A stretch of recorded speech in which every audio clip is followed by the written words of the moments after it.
Now, the year 2024, also I don't know whether you noticed, the year began by making news about space. And I'm sure Pallav would bear me out when I say that. So it was the Aditya, the first solar mission by India, a very ambitious mission which had entered into L1 point. Of course, it's been launched earlier, or 3 months earlier, but it got into that destination in the month of January. And then throughout the year we had, as was being told you, the first ever National Space Day observed in the first 3 months after the Modi government 3.0 took over.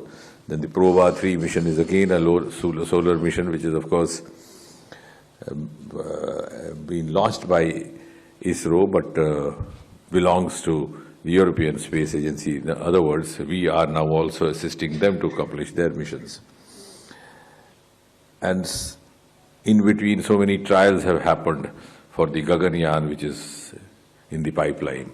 The first indigenous human mission, of course, the first Indian to go up was Rakesh Sharma, which happened in the early 1980s, but that was a Soviet mission. So the trials are almost now through. We're waiting for the final, you can call it a dress rehearsal in the form of Vayomitra, female robo, which will happen sometime next year, which of course is starting tomorrow itself.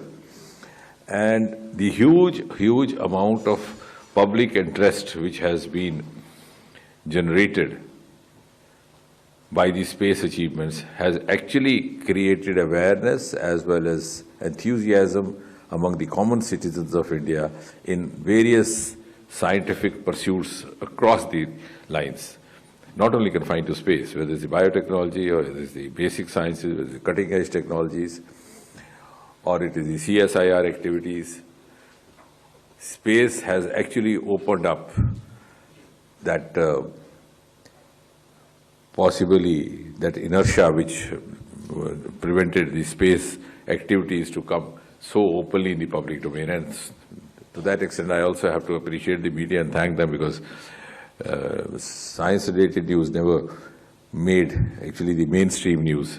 So I think it is because of space that we have now started also occupying good space in the media.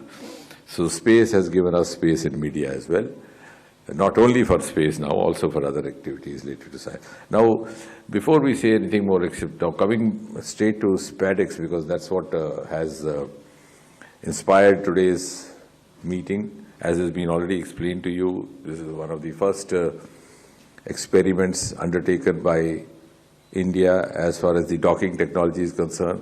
But I think what makes it special is that it is a purely indigenous technology. And that's why it's been appropriately named as Bharatiya docking technology. And that is very much in keeping with Prime Minister Modi's mantra of Atmanirbhar Bharat.